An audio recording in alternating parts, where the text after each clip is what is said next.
he does it in the best sense for selfish reasons, because he wants to do it, because he loves doing it, and he still has a passion for the music and for the project. And two, because I think now in his kind of the back nine of his career, or the back nine of his lifetime, I think he has a much wider perspective on his place in this culture and to his fan base. And it's not egotistical to say, hey, all these people want to see me. You know, for lack of a better term, like the Kinks would say, give the people what they want.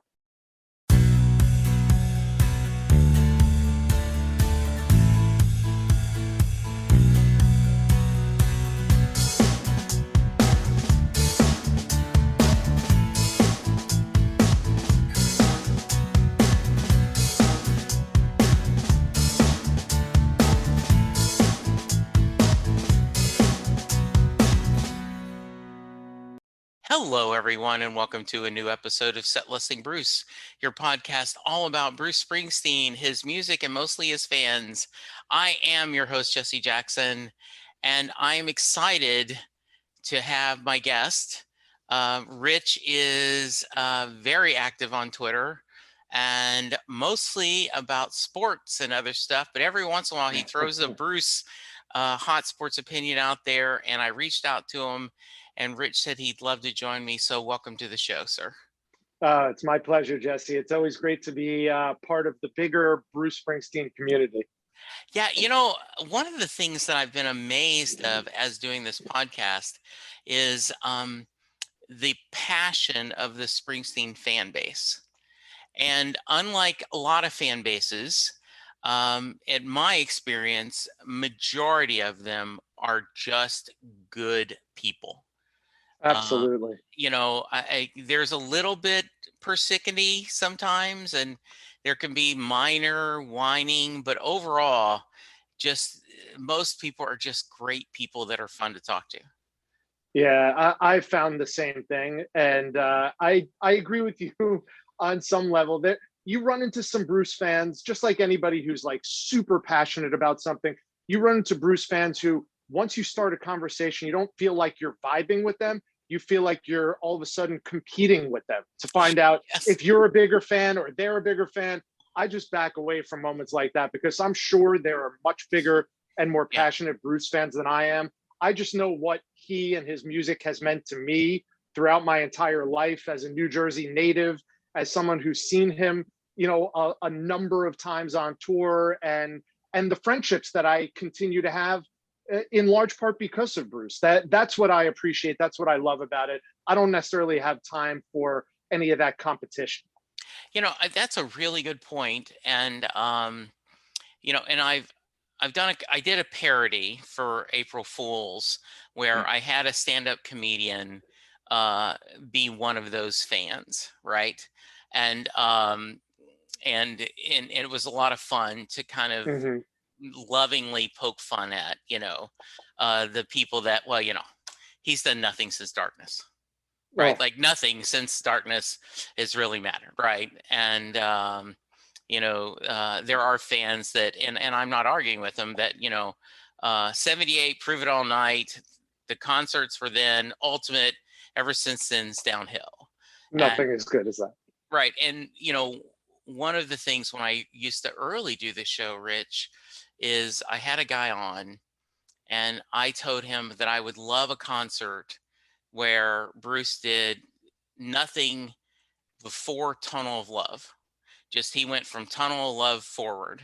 And the guy said I would be happy with Darkness and back, and he didn't do anything with Darkness, right? And we, you know, it wasn't a competition, it was just a joke. But I think that's one of the reasons why on the archive, when they do the other band, I enjoy that release sometimes more, because they're playing different songs than the traditional core, which we all love. But, you know, it's kind of nice every once in a while to get some diversity. Yeah, and I'm just listening to what you're saying, Jesse, and you're going from, just in that specific conversation, you're going from 1978 Darkness all the way to 88, So there's a 10-year gap in there where, I'm sorry, that's where I came of age as a Bruce fan. Yes. So I almost take that personally, that that fan is saying like there was nothing after that. I didn't discover Bruce until 1984 when I was 13 years old. Right. And then, of course, I immediately went back in time and discovered everything before that, and soaked it all up like a sponge, and then took the ride with him from that point forward.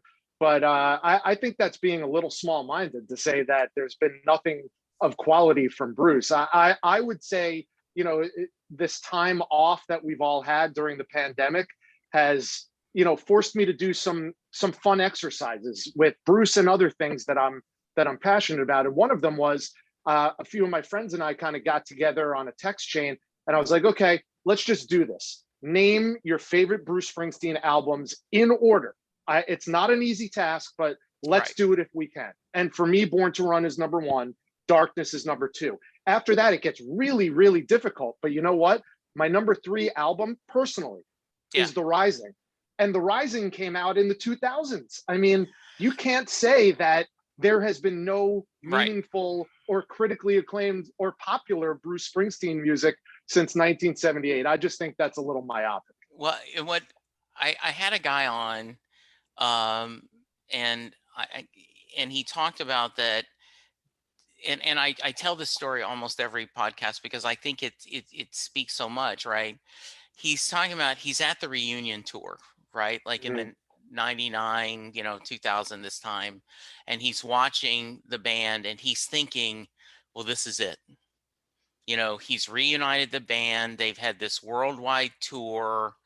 This is the peak of spring. We may get a tour every few years, but this is it. And he says, if I could go back and tell that guy, you got The Rising coming, you have Wrecking Ball coming, you have Broadway coming, you have Western Stars, and oh yeah, in the middle of a pandemic when we're all desperate for music, we get a Letter to You album. All that's coming, and they haven't even it's.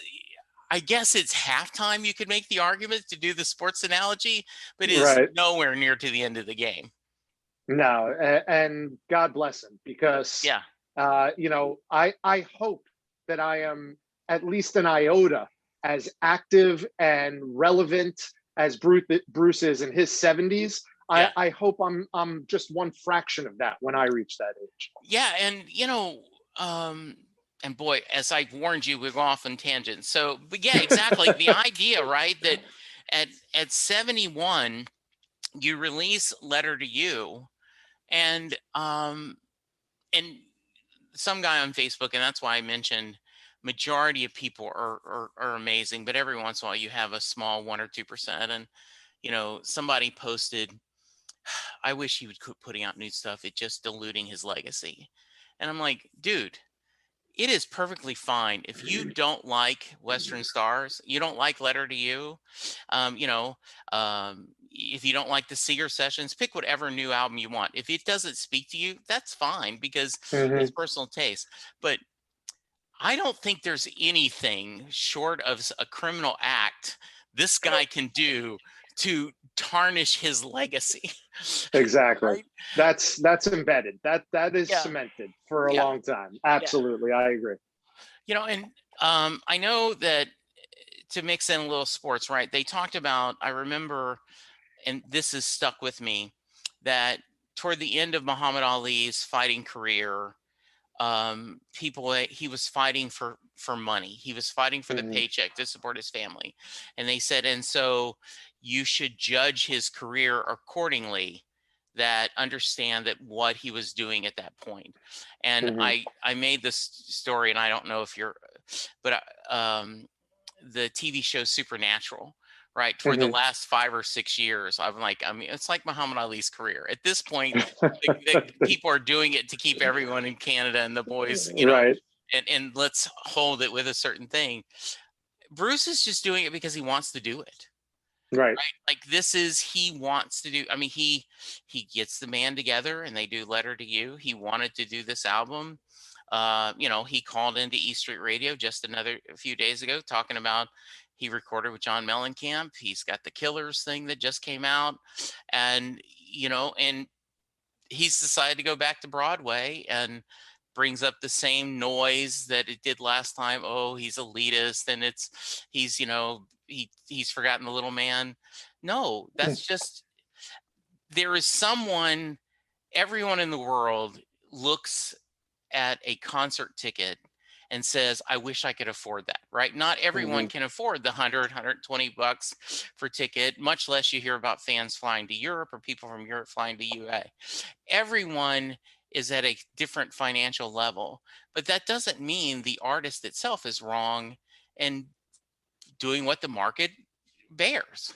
Right. That's the marketplace. And I think people who feel that way about Bruce are completely missing the point, because I feel like if there's one thing, and again, sometimes you and me and everyone else who is as much of a fan as we are, we probably sound to the other people like we're just Bruce apologists. Yes. But I truly feel to the core of my soul, like that is the exact opposite of Bruce. Yeah. I think Bruce is going back to Broadway for all the right reasons, to help New York City get back to normal, and really in a bigger picture, to help our country get back to normal. He wasn't the one who was like, oh, this is a great money grab for me. He was coerced and coddled into doing it, but based on his story that he told on E Street Radio last week, by a friend sitting on the couch and just urging him, and he finally is like, all right, I'll do it.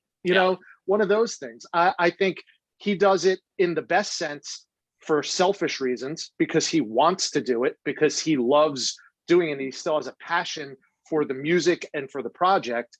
And two, because I think now in his kind of the back nine of his career, or the back nine of his lifetime, I think he has a much wider perspective on his place in this culture and to his fan base. And it's not egotistical to say, hey, all these people want to see me, for lack of a better term, like the Kinks would say, give the people what they want. Absolutely. So, all right, we're already like 10 minutes into it, and I've barely even introduced Rich Hollenberg. So, Rich Hollenberg, please, in case someone does not know who you are, go ahead and give us a quick bio, your elevator pitch. My elevator pitch. Okay, I'll try to keep it as brief as possible. Take your time. Born and raised in Bergen County, New Jersey, about 20 minutes as the crow flies from the Meadowlands and Giant Stadium. Went to Syracuse University and have lived down in the Tampa Bay area in St. Petersburg, Florida for the last 25 plus years. I'm a sportscaster. I spend half of my year working for ESPN calling college basketball games, and I spend the other half of the year locally covering the Tampa Bay Rays. So I'm living my own dream, just kind of like, to stay within the framework of our conversation, the way that Bruce is living his dream out. That's what I'm doing right now. I've always wanted to be a sportscaster. I was not born with a silver spoon in my mouth, but in some ways I feel like I was born with a microphone in my hand. Yes. I've always been very comfortable speaking to crowds, being in front of a camera, and I'm a huge sports fan. Ever since I realized at a very young age that I wasn't going to be a professional athlete, I said, I got to figure out a way to stay in that genre, in that industry. And sportscasting was the way to do it. And not too ironically, it was around that same time as a 13-year-old that I was introduced to the music of Bruce Springsteen. And, my life kind of took a turn at that point in those formative years that to this day still informs who I am and what I am and why I do what I do. I'm now married. I have 3 kids. My wife is not from Jersey. She's not a Bruce fan. I'm trying desperately to get my 3 teenage kids to embrace Bruce Springsteen. The closest I've gotten so far is my 15-year-old daughter, Lindsay, wears my 1984-85 Bruce Springsteen concert t-shirt because retro is cool, Jesse. Yes, it is. Absolutely. She wears my Bruce Springsteen concert tour t-shirt, and that makes my heart happy. So first off, welcome to the show. I'm so glad you're here. And I'm we're already having a great time. I always like to go to the beginning. So let's go back. You're growing up in Jersey. What kind of music did your family listen to? Was it a musical family when you were a kid? Yeah, I would say it was. I mean, no one played an instrument. I tried. I played saxophone when I was in sixth grade. I played the drums when I was in eighth grade. I tried taking up guitar when I moved away from home after college. None of it stuck. The one useless talent that I have, and I only say useless part jokingly, because I still feel like I'm approaching 50 years old, and I feel like at some point it's going to pay off. I have an ability to memorize lyrics to songs over just about any genre that I enjoy listening to. And my friends who know me always joke around about it. And the reason I bring that up is we were always listening to music growing up, but it was never Bruce Springsteen. Yeah. It was my parents loved Barry Manilow. We listened to the Bee Gees and Frank Sinatra. And then I got into, when I was old enough, like 7, 8, 9 years old, I remember my sister and I getting into Billy Joel and some Supertramp and Styx and Sure. groups like that. And then when I was 13, I used to go to summer camp like a lot of kids in the Northeast did. And I went to summer camp in a camp out near the Pocono Mountains in Pennsylvania. And my counselor at the time, his name is Mitchell Ashley, was a big Bruce fan. And we were in this cabin. It was really rustic and on a lake. And we were in this cabin, and I was 13 years old. And he used to have these big speakers and a stereo system. And he would bring his stereo and the speakers out on the porch of our bunk and put on Bruce Springsteen music. And I'd never heard of Bruce. The only thing I peripherally knew was Hungry Heart, because it got radio play when I was about 8 or 9 years old. Right. But he would play Darkness on the Edge of Town and Nebraska and Greetings from Asbury Park, you name it, the whole catalog. And we'd have essentially what amounted to porch parties, similar to how Bruce sings about in Mary's Place. These players, yes. Exactly. And that was my first introduction to Bruce's music. And I remember one of my bunkmates, Terry, who, again, I find like everyone has a Terry in their lives, like Backstreets. Yes. That was my Terry, literally. And Terry had Darkness on the Edge of Town on a cassette tape. And that was one of the first tapes that, you remember, Jesse, those boom boxes that had dual cassette tapes and you can record from one to the other. I recorded Darkness on the Edge of Town, and that was my first Bruce Springsteen recording that I ever owned. And that kind of changed the way I listened to and love music for the rest of my life. That summer of '84 was the sonic moment of my lifetime, for sure. So, Rich, you have awoken something that I have not realized before. And so I'm going to go on a little tangent, and bear with me. Mark Evanier is a writer out in Hollywood. He's worked on early days. He worked on Welcome Back, Kotter. He's been executive producer of Garfield the cartoon. He's written comic books.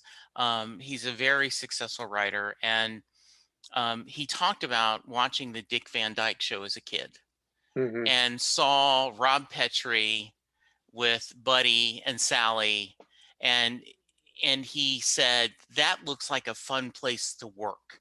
That looks like writing TV seems like a fun job, and you get to marry Mary Tyler Moore and go that home. Doesn't suck. Right. So when he met Dick Van Dyke in person, he started to tell this story, and Dick Van Dyke stopped him and said, you saw the TV show. You said, gosh, if I become a TV writer, I get to have fun and I get to marry Mary Tyler Moore. And Mark Everett goes, yes. He goes, I cannot tell you how many people have told me that story.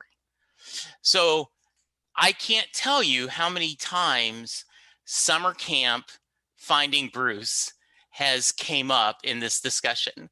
So, and so I do think it is, and especially, as you said, the East Coast, right? Maybe it's because that was very much a cultural thing. You went to summer camp, but like my best friend Sam talked about, to this day, he said, I recognize Born in the USA's greatness, but we played it nonstop, 24 hours a day, 7 days a week when I was in summer camp. That, you know, finally had reached the point where like, okay, I think I've heard enough of it, right? Like, it's like, I love hamburgers, but after having hamburgers 60 days in a row, maybe I want something Right. different. So that is amazing. I always ask this question, and sometimes people have a hard time explaining. Can you can you articulate what about his music spoke to you? That is a great question, Jesse. And, you know, one of the fun things about talking to you is getting to express these feelings that you really don't get to express, even when you're in the parking lot waiting to go into a concert to see Bruce, and Yeah. everybody feel, you know, we all feel the same way. No one sits around in a circle and goes, so how do you feel? You know, this has affected your life. It's Yes. not a therapy session. No. So I appreciate this. And I've had these conversations before. Ted Canova, who's obviously a mutual friend of ours, Yes. I've had that conversation with him too, and it brings me such joy. It gives me goosebumps to talk about it. But to answer your question and probably make a short story long, Please. the fact is that when I first heard the music, something stirred inside of me that no other music had done before. I love Billy Joel. As I mentioned, that was one of the first artists I remember going and buying an album and putting it on the turntable and Yeah. listening to 52nd Street or to Glass Houses or anything like that, and being like, man, I love this, and I love singing along, and I love dancing to it. And I grew up in New Jersey. My parents are both from Long Island. So you would think I would have had that connection with Billy Joel, who Sure. is kind of the voice of Long Island music. Absolutely. But something, and I didn't even know Bruce Springsteen was from New Jersey. I was 13 years old. I was an idiot kid. I didn't make that connection at that time. But something stirred inside of me when I heard Dancing in the Dark and Darlington County and all of the songs, you name it, on that album, go from one all the way through. And I wasn't able to define it then, but looking back on it now, it's two words. It's New Jersey. And that is not to say that anyone who's not from New Jersey doesn't have the same love and the same passion and the same connection to Bruce's music. All I could tell you, Jesse, is that is how my connection began. I felt like I was Bruce Springsteen, and I related to Bruce Springsteen because when I started going back in his catalog and heard the "It's a Town for Losers, we're pulling out of here to win," I didn't feel like that in growing up in Rivervale, New Jersey. He was much more blue collar than I was. I was middle class, Sure. upper middle class, even where I grew up in Bergen County, but I still knew that there was something bigger out there for me. Mm-hmm. I wasn't going to live the rest of my life in that bubble of the Garden State, as much as I loved it. I wanted to bust out. I wanted those wings for wheels, for Yes. lack of a better term. And so I immediately felt that connection, like he is speaking to me. And I only say it half jokingly, going back to when I said one of my best friend's names was Terry. Yeah. When I heard Backstreet for the first time, I was like, holy shit, this is real. Like, Bruce had a friend, Terry. I have a friend, Terry. Yes. Bruce is from New Jersey. I'm from New Jersey. He is speaking to me when at the very same time, he's speaking to all of us. And I didn't realize that Bruce was as popular as he was, or the fan base was as devoted and fanatic as we all are. And I now Right. understand. All I knew is that something on that porch in Pennsylvania in the summer of 1984 struck me like no other music I had ever heard. And it gave me a desire to want to hear more and more and more. And then the following summer, after my counselor went and left camp on a day off to go see Bruce at the Meadowlands, and then came back and gave me that concert t-shirt that, 40 years later, my daughter now wears. Yeah.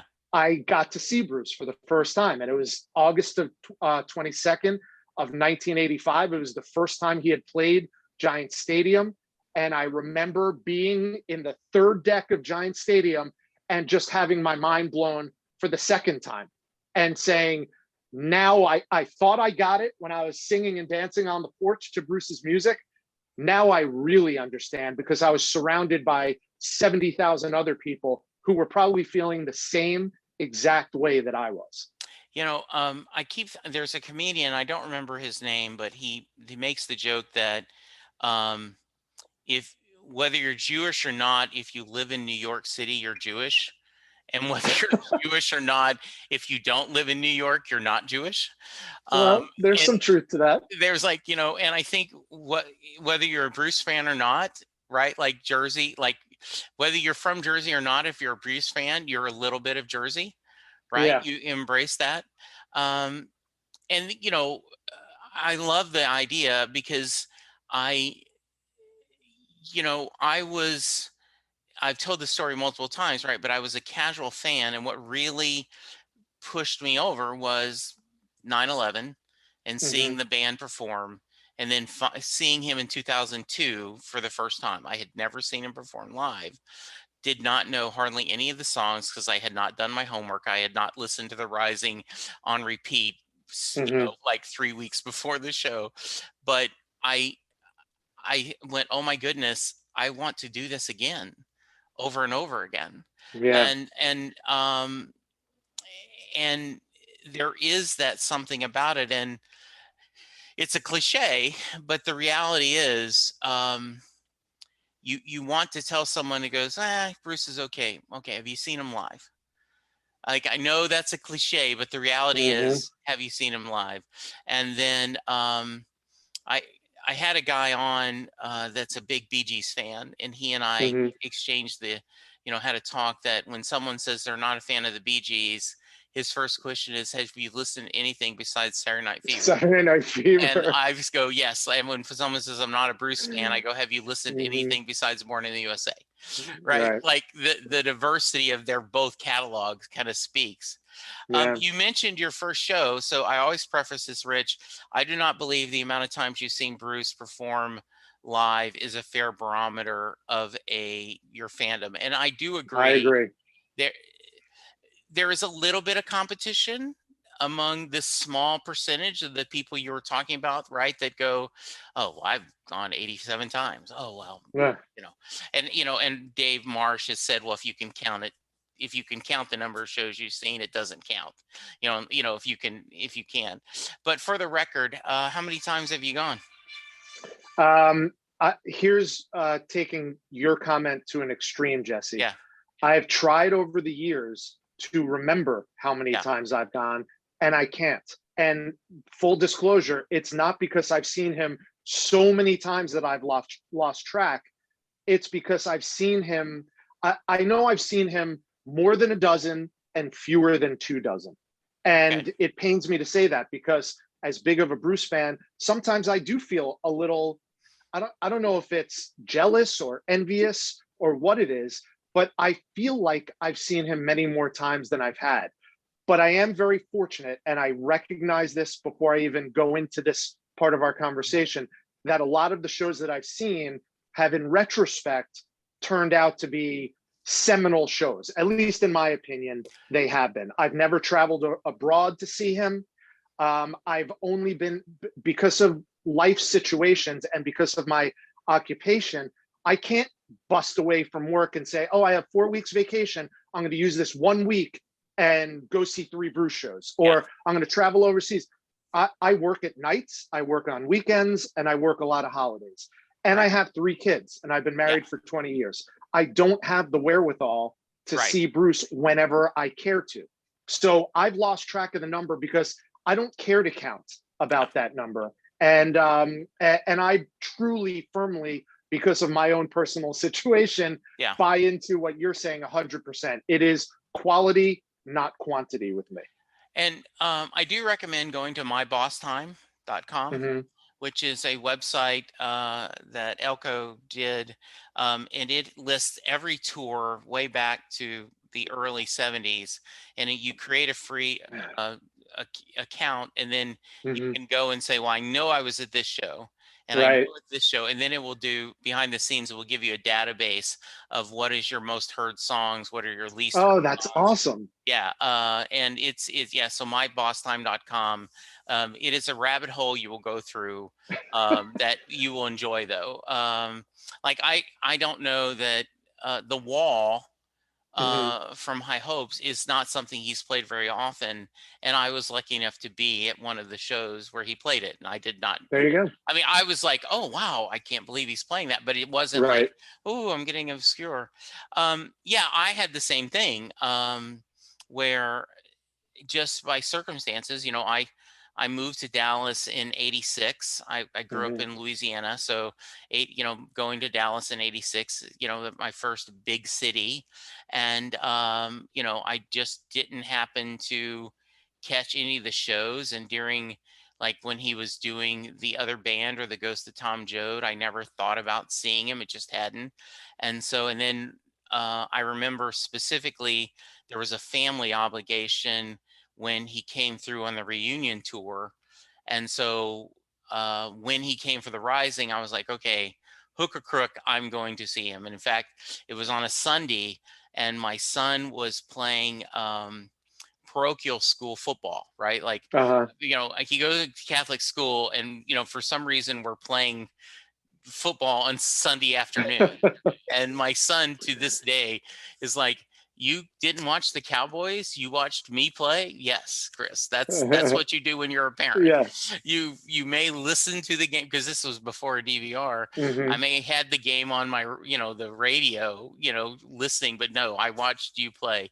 Well, I don't know if I do that. Well, wait till you're a father. So yeah, so it is and I am not envious, is the wrong word. I am happy for people who do have the vacation Right. time and the ability. I was able to do it once, Rich. I was working for a company, and there was a small office in Winnipeg, Canada.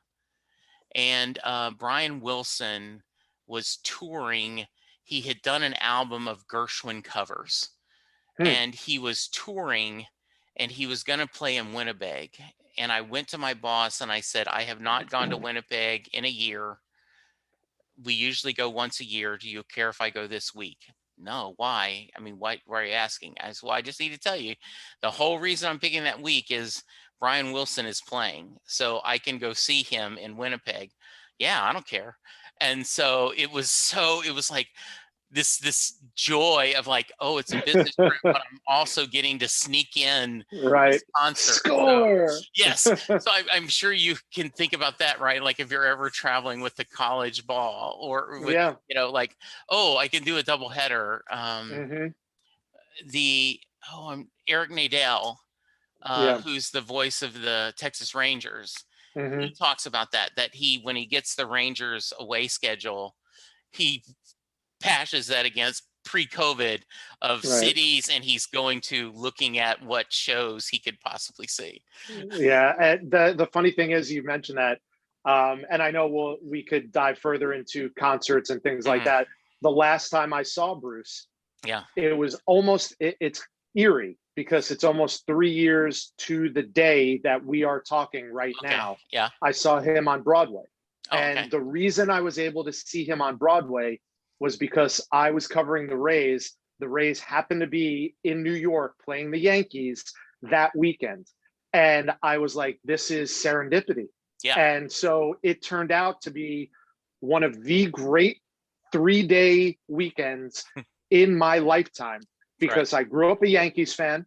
So I got to broadcast from Yankee Stadium for the first time in my life. That's I got to see Bruce Springsteen on Broadway. And I also am a big Howard Stern fan, and I was on the Howard Stern show. Oh, So how cool. Yeah. those three things all happened back in June of 2018. And little did we all know that was the last time that myself Yeah. or any of us got to see Bruce live.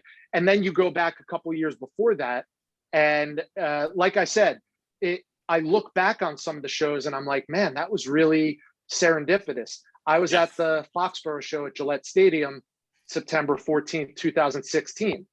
I had no idea that was the last show of that concert tour in the United States or North America, but that was the last concert he's ever played in North America since then. I mean, how bizarre is that to think? Right. And I was there. And so now I look back on that show with even more fondness and reverence than I did when I was in the pit watching him perform The River at that moment. Yeah. So this is a perfect segue. Any stories from shows that you want to share? Yeah, I have a lot. And Good. like I said, I picked out a few because I knew that this was one of the things you'd be asking me. Yes. So we talked about the first show. That was 1985. One of my regrets is my senior year in high school, he was on the Tunnel of Love tour, and I was like, I just saw him a few years ago. I don't need to see him again. And I skipped that tour, and I still regret that to this day. But when I moved down here, let me interrupt you just because this is perfect thing. I know you're basically college basketball and baseball, but I know you know enough that it's like in a football game where you miss the extra point and the team seems to be chasing that point the rest of the game.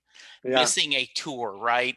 Is that in the back of your mind, you're always chasing that. Could have. How do you make that up? How do I make that up? Yes. And I know that feeling very much because not seeing him since 2002, you're like, gosh, all the shows I could have missed. So, but yes, go ahead.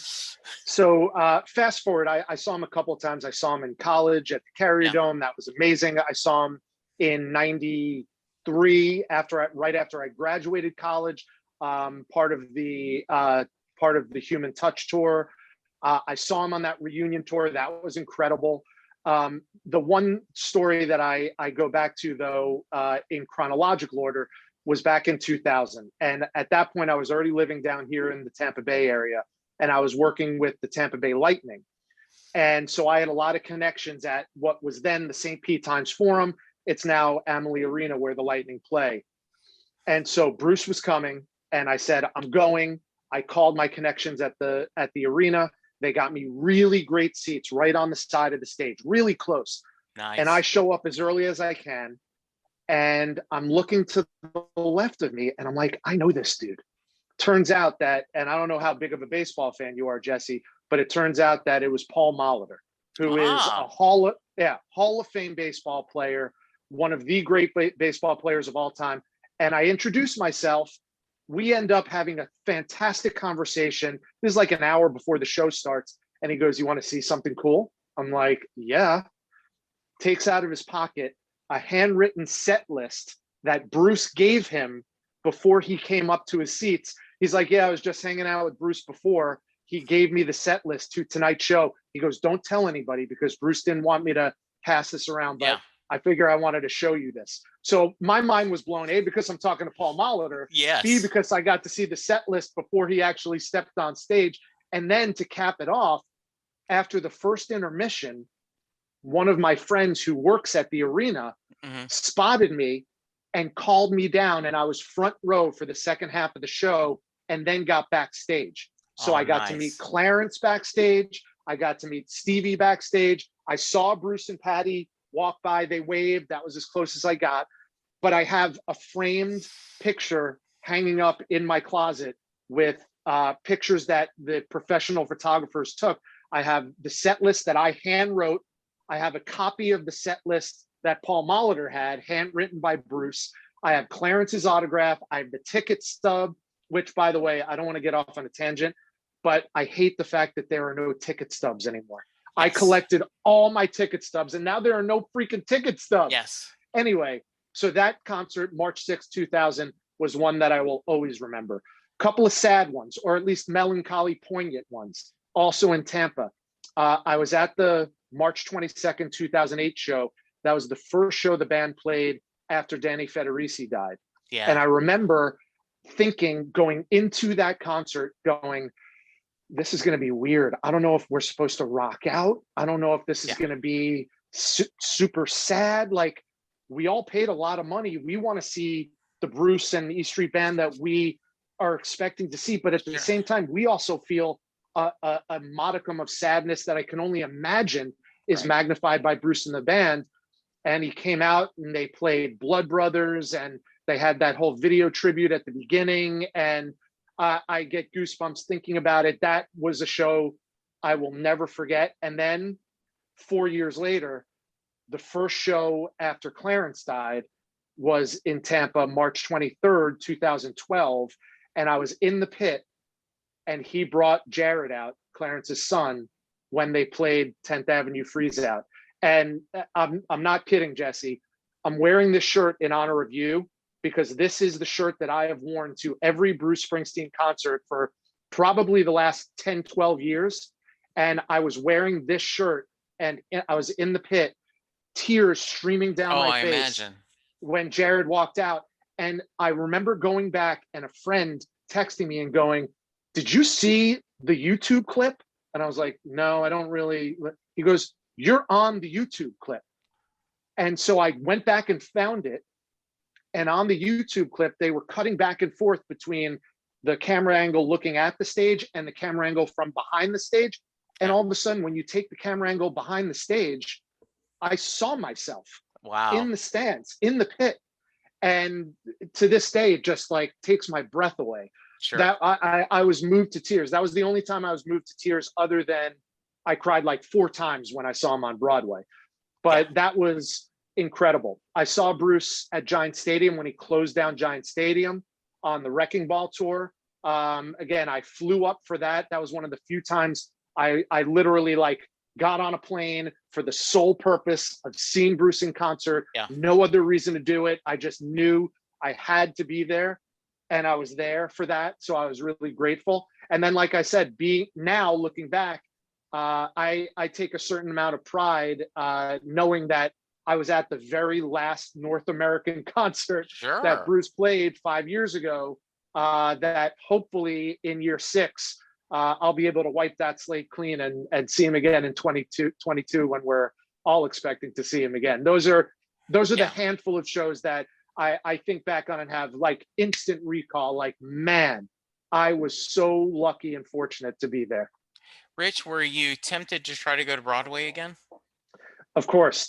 When I heard that he was doing it, I hopped online and I first looked at my schedule with the Tampa Bay Rays and said, when do I have off? When can I make this trip?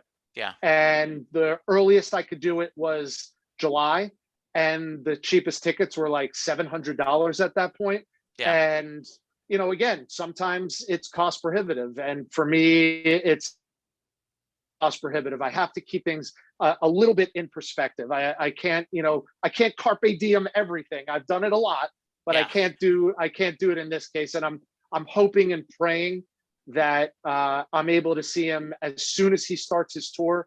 I want to see him as many times as I possibly can and make as many, shortcuts to getting to that point as I can. But seeing as how I saw him once on Broadway, I feel comfortable in my own skin that maybe, I'll keep checking and seeing if there's an open date and it works with my schedule. But I can't move heaven and earth to do that. No. Yeah, I had the same feeling because Linda was kind enough. And by the way, I'm in a mixed marriage too. She is not a huge Springsteen fan. Right. And she did move heaven and earth to let me go to the first time. And so I was able to see him. And I she asked and I said, no. I said, one, recovering from surgery, I just don't see making another trip, out there. And I've seen it once before. I said, now, don't get me wrong. If someone emailed me and said, hey, Jesse, I've got you a free ticket, but not enough to do that. I am selfishly hoping he doesn't change the show, right? Like, so you don't feel like you're missing anything. Exactly. I mean, I am tell you I meant to do that. That is hilarious. So how let's change topics just for a moment. How crazy was last year covering baseball during the pandemic, and does it feel a little bit more normal this year, or I guess, or college basketball for that matter? Yeah, it feels I'll start at the end of that question. It feels Yeah. a lot more normal, Jesse. Thank goodness. Yeah. Most stadiums are back to full capacity. The Rays certainly are. We're not traveling with the team anymore. That's a big change. And I don't know if that's ever going to go back to the way it was, to be honest with you, not necessarily for pandemic reasons, but for collective bargaining agreement reasons. And that's a whole other story that for a whole other time. So that remains different and will be different. But last year sucked. I mean, I was broadcasting in an empty stadium, whether the team was at home or on the road. And yet I feel very fortunate because the Rays made it all the way to the World Series. And I can tell you, as strange as the regular season was, and even the postseason when you had to go to a specific stadium to play those playoff games and not play in front of the home crowd, once the playoffs started, the whole regular season went away in terms of how different it was. It still felt like the playoffs. It still felt like you earned your spot there. And the American League championship rings that the Rays have aren't diminished in any way, shape, or form. That banner that hangs up in Tropicana Field is still looked at with reverence and pride, just like all the other banners they have in that stadium. I agree 100%. Yeah. Doing college basketball games was weird because I was one of the fortunate ones, Jesse. About a third of the games that I called, I was still at the arena, despite the fact that there were not a lot of fans there. But the other 2/3, I was in my living room calling games essentially off a Zoom call, how you and I are looking at each other and speaking to each other. So that was a real challenge. One of the things I pride myself on is bringing a lot of passion to every game that I call, knowing kind of like how Joe DiMaggio used to say, like, the reason I go out and try my hardest every game is because you never know when it's some young fan's first time at a baseball game seeing me. Right. I know how important each and every game is to the teams that I'm calling those games of. So I want to bring 100% of myself to that game, even if I'm not there, even if the fans aren't there, even if the game doesn't have any ramifications in the bigger sense. So that wasn't an issue for me, but certainly having the best seat in the house when things are quote unquote normal is one of the things that drew me to that profession in the first place. You know, I grew up going to Yankee Stadium and Madison Square Garden and Giant Stadium. And that was one of the reasons I wanted to be a sportscaster, because I love the energy of being in that building and in that environment. And so you miss that when this last year happened. And I'm hoping and praying that sooner than later, things are going to be back to normal. And obviously seems like we're trending in that direction. Yeah, it was really tough last year as a Texas Rangers fan to know they have this beautiful new ballpark and you couldn't go in and see it. You got to experience it for the World Series. It was, they've opened up and I'm recovering from surgery. And not that I'm obsessed, but August 25th is the first day that I can eat normal food where I'm going through. And so I looked, and like on Saturday, the 28th or 29th of August, the Astros are here in Dallas. So I went. So I asked Linda, I'm like, can we buy a little better seats than we normally buy? Because we haven't been to the stadium. She's like, yes. And so I text my brother-in-law, who is a huge baseball fan with me. In fact, when my son was like 10, for like 3 years in a row, we got mini ticket plans and all three of us went, and I'll tell you what, going to a day game in July in Arlington, Texas, they talk about a bad day at the ballpark is better than a good day at the office. You can debate that when it's that hot in the day game, but he went. So we're going to see, and we're ecstatic about going to see the new ballpark. I thought you were going to say your first real food is going to be hot dog, pretzel, beer Yeah, at Globe Life Field. it probably will be. It is in fact, that's what Linda has suggested. Okay, we need to cook a hot dog before you go, because you don't know how your Just stomach's to going to make react, sure, to make sure right? you're okay. I don't want you to get sick watching the game. Right.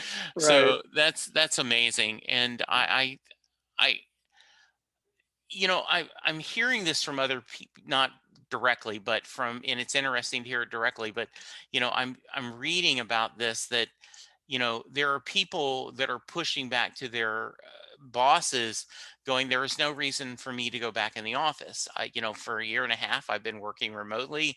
I've done Hmm. everything. I've hit all my goals. There's no need. And so I think that's also interesting, the idea of, well, why do we have the people travel with the team to call it? But it does seem very, there is a distance or something, the idea of you watching a monitor and describing it, versus, because I've heard like Joe Buck interviews and Troy Aikman, Hmm. locally, talking about how, during the pandemic, you're kind of calling the game remotely. Yeah. um I, and I understand the expense, and I understand there's a whole debate, but that does seem a little sad that you don't have that experience, right?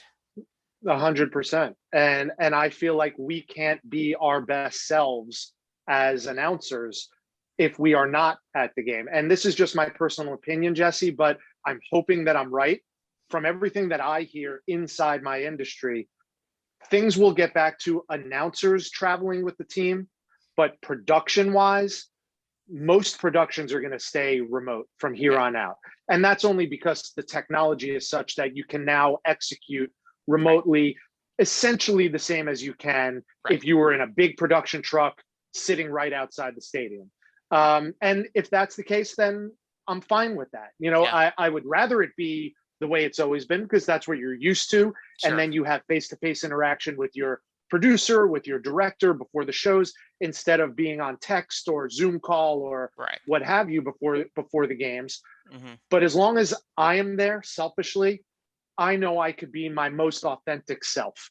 And that's what you want to bring to every game. Otherwise, I think you're getting short shrifted and the fans are getting short shrifted. And I realize, like you said, you're saving a certain amount of money.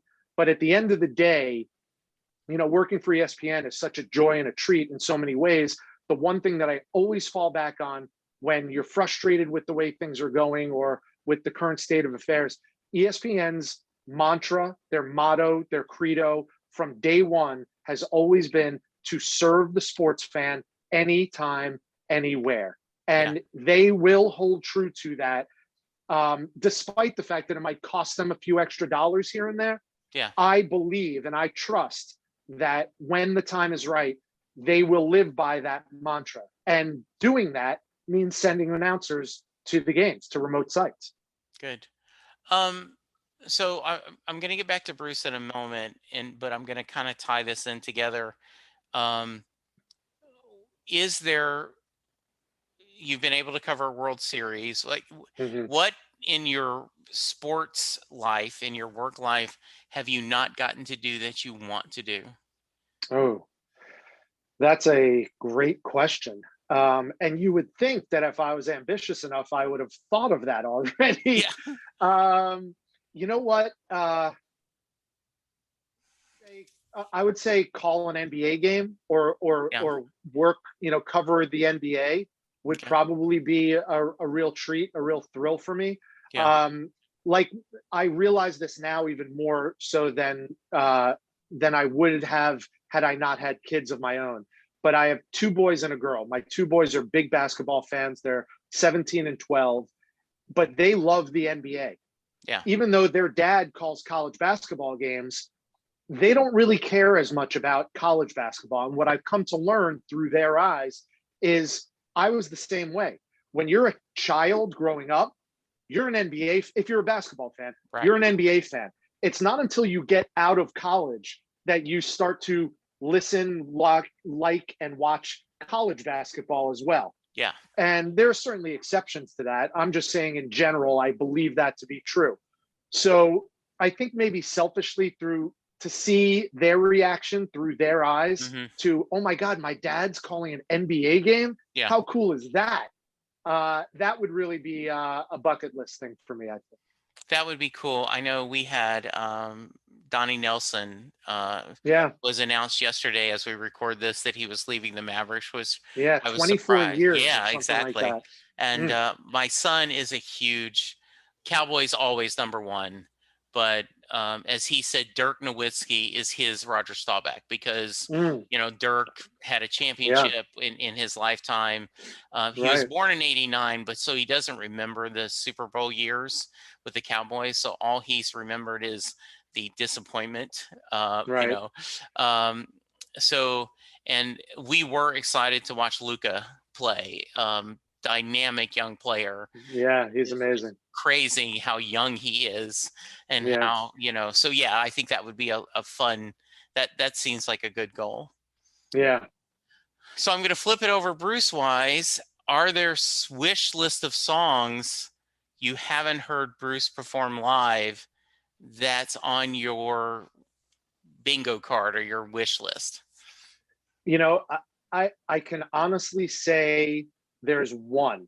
Okay. And I was lucky enough a couple years ago to be a guest DJ on East Straight Radio. So I had to come Yeah. up with my 7 songs. Yes. And this is one of those songs because, and I said during that hour that it's my golden ring, so to speak. Okay. It's the one that I'm still wishing for, hoping for. And I've never been a sign guy. Yeah. When maybe the last half dozen shows I've gone to, I've been lucky enough to be in the pit. Yeah. But I've never made a sign. If there was a sign, this might be it. But Pretty Flamingo is probably the song that I would love to hear him perform in person that I have not yet heard. When I first heard it, it was like one of those wow moments. It was a eureka moment for me because I had never heard it at all before. Again, I'm sure there's tons of Springsteen fans who are like, what? He's been playing that song since the 70s, blah, blah, blah. Listen, I only heard it maybe 10 years ago, and it was a mind blower for me. And so that would be one that I haven't heard that I would love to hear. That's cool. I know that to go back what you said earlier with DiMaggio, right? I'm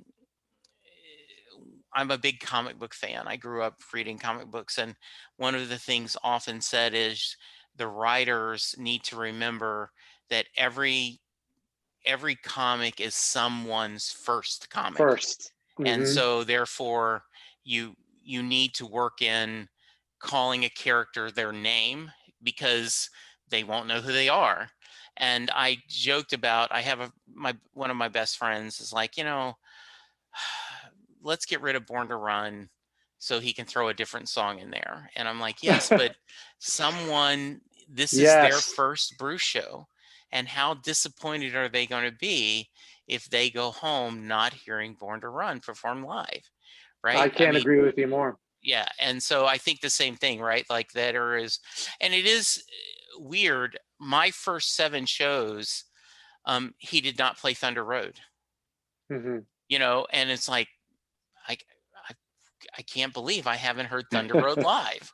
Now the next 8 shows he did, and as I've told the story, he was either doing, Dream Baby Dream or Thunder Road at the end of the show, and none of the shows I made did he do Dream Baby Dream. And Dream Baby Dream is one of the covers that we've kind of adopted as a family song. And in fact, we'll often, when we're on the porch, talk about Mary's Place, doing a pregame before the Cowboy game will come on, and right before we go in, Chris will play Dream Baby Dream, like, okay, we need a Cowboy victory, let's do. And so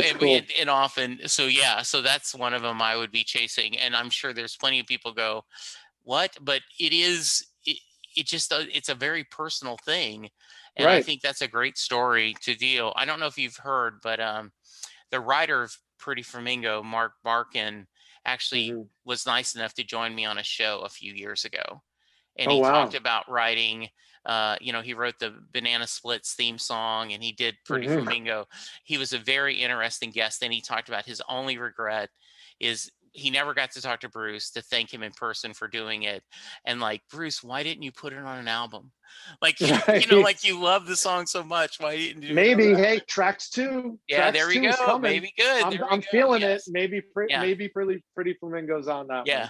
one. All right, Rich, what should I have asked you that I haven't? Oh my gosh, we've run the gamut, Jesse. I've had a blast. I honestly, I don't have a clock in front of me. I feel Yeah. like we've been talking for 10 minutes, and it might have Yeah. been 10 hours. Yeah. Like I'm in a casino or Well, something. I appreciate that. I was worried about no. We've almost hit an hour, and I agree with you. I feel like I've had a blast. Um, so talk to me a little bit. Um, what do you got going on? Future plans in your work life, and then we'll go to the Mary question. So Okay. Well, thank you for asking. My future plans are certainly status quo. I'm finishing up this baseball season. Hopefully, at the time we're recording, the Rays are the best team in the American League. Well, now technically they're a half game behind the White Sox, but they're one of the best teams in baseball. Hopefully, they keep that up and make a World Series run, and I'll actually be at the World Series games. That would yeah, be a very short-term hope for me. yeah, And then basketball season starts in November for me. I usually have the month of a couple of weeks at the end of October, early November off to reintroduce myself to my family, as it yes, were. And then basketball season starts. And again, I hope that I will be traveling to those basketball games. And then the one thing that I set a goal for myself of is I'm trying to start in the very early stages of starting a public speaking side to my business that I haven't done yet. I've done it informally a lot mhm, locally, speaking to local groups and schools and okay, things like that. But in the last 20 plus years as a sportscaster, I've been very fortunate to meet a lot of interesting people, make a lot of interesting friends, and be part of a lot of interesting moments. And I feel like I've collected a lot of stories and lessons along the way that I'd like to share with people, whether it's businesses or students or groups of any size or any type that might benefit from that. So I'm putting together the framework of what that speech or speeches would look like and sound like, and hopefully get that off the ground soon. that sounds good. That sounds great. All right. In case this is your first podcast, um, a current he is currently retired, but Jay Armstrong was an honors English teacher in the Philadelphia area, and every year he would, in his honors English class, his seniors, they would take 2 days and they would dissect Thunder Road. Mhm. They would cover the lyrics. He would talk about the themes. He would compare it to like Robert Frost, "The Road Not Taken," and kind of break down the song as this epic poem. And at the end of the 2 days, he asked his class, and that was the assignment: does Mary get in the car at the end of Thunder Road? So, Rich, that is your question. My answer, Jesse, is unequivocally yes. She gets in the car. Not only does she get in the car, but that was back in 1975, and I'm imagining that Mary was 18 years old at that point. So that's what I'm doing the math. Is that 46 years ago? Yeah. So she would be 63 years old. She and Bruce are married for that long. They not only have kids, but they have grandkids, and the fact is that they've been through their ups and downs, but they are happily retired and enjoying their life with their children and their grandchildren at this point. I love that answer. Um, you know, um, One of my guests said that not only did she get in the car, but they drove west. And his theory is Moonlight Motel is him, Mary has died, and Hmm, they have spent their life together, and that he is mourning Mary. So that's unbelievable. listen to Moonlight Motel for that thought Yeah. process, and you'll give a little different thoughts. It's funny. Moonlight Yeah, Motel is one of my favorite songs. I loved Western Stars, and I was we, really hesitant yeah, because I was scared about not loving it, but yeah. I loved Western Stars. And Motel, I think, is some of the best songwriting that Bruce has ever done. Yeah, I didn't even talk to you about Western Stars: A Letter to You, so I'm glad you brought that up. It is he's still got a fastball, right? Like it Hmm. may not be Nolan Ryan at his peak, but this thing he still can throw it out there. So that's pretty amazing. Yeah, Uh, they're in my top 15. I could yeah, tell you that. yeah, exactly. I love that your debate with your friends and going through that. Um, Yeah. that's I got to ask you. It's kind of after the fact, but what did you think about the Super Bowl ad in the middle? It was a little strange. I mean, I get Jeep wanting to use Bruce Springsteen for Sure. sure. And it felt like Bruce certainly had control over the messaging and all Yes. of that. Um, it was odd though, because you realize very quickly when you're in an audience, and I was at a Super Bowl party, just like Right. so many people were, you realize how large Bruce's fan base is, and yet at certain times you feel like you are in such the minority. I remember Yes. I felt watching that commercial that everyone was watching me Yes. watching the commercial, Yes. waiting to judge me on my reaction. Yes. And you realize how we're still in somewhat of a minority. Bruce is, I wouldn't say he's polarizing in that way, but no matter how many millions and millions and millions of fans, and no matter how prolific Bruce is, there's still a large part of society who either doesn't listen to him or doesn't get him, or might wholly reject whatever they think his message is or has been in the past. I So it was a little off-putting, yeah. seeing that at the time, and yet I go back to how he speaks so reverentially about performing at the Super Bowl, ironically enough, in Tampa Stadium That's good. during Yes. the working on a dream portion of his career. Yeah. And so that made me happy that he was once again, at least in some small way, part of that Super Bowl event, so to speak. Yeah, I cannot remember the columnist, but someone said nothing tells you how far away we are from the middle than the two extremes of the far right and the far left arguing about the middle. How many of them were the left is going, no, we aren't going to go to the middle. There's no way we're going to meet these people with their radical ideas of not wanting people to vote and doing this. And then, the right going, oh, how dare you, when you've Right. criticized, President Trump all these years, and like, what do you mean the middle? So that's it. Yeah.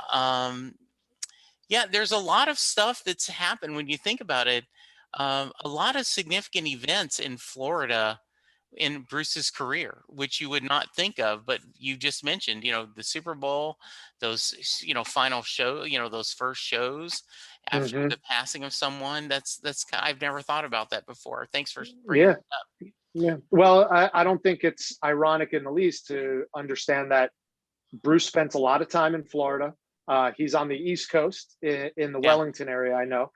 But Clarence Clemens also, Yeah. God rest his soul, Yeah. lived down here also for a long, long time. So, maybe I tell myself that to feel a little bit closer to East Street No, I Nation. agree. But I feel like outside of the tri-state area, there's a lot of Springsteen down here in Florida.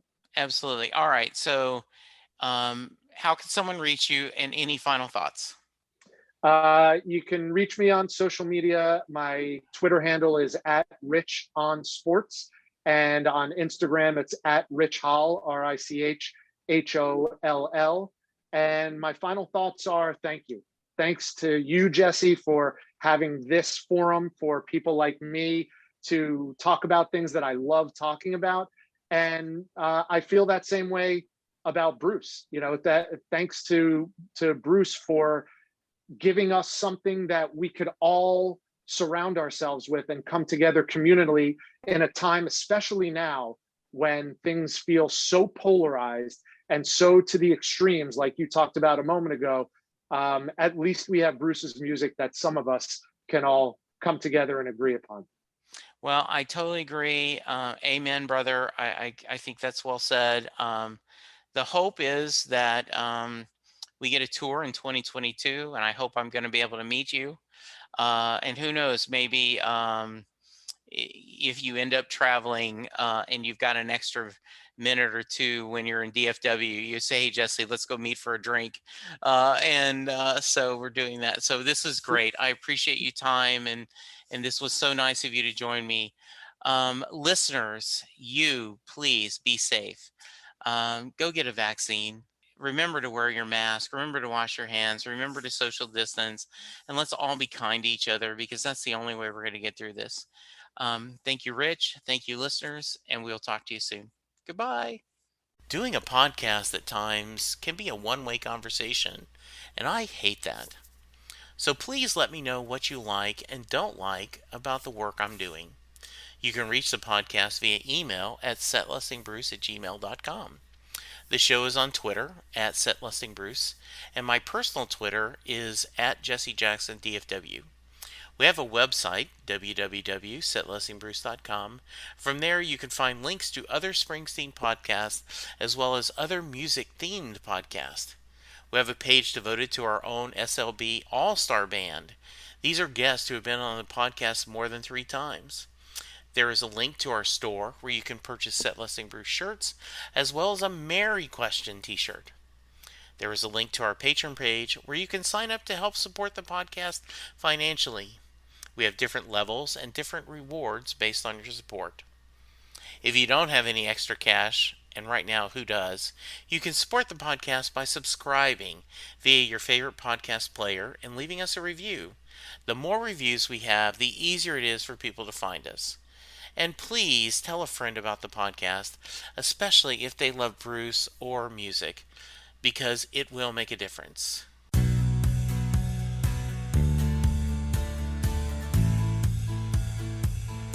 You just heard the fun talking, hard rocking, music loving, album ranking, fan thinking, joy spreading, lyric reading, story sharing podcast that is the one, the only Set Listing Bruce.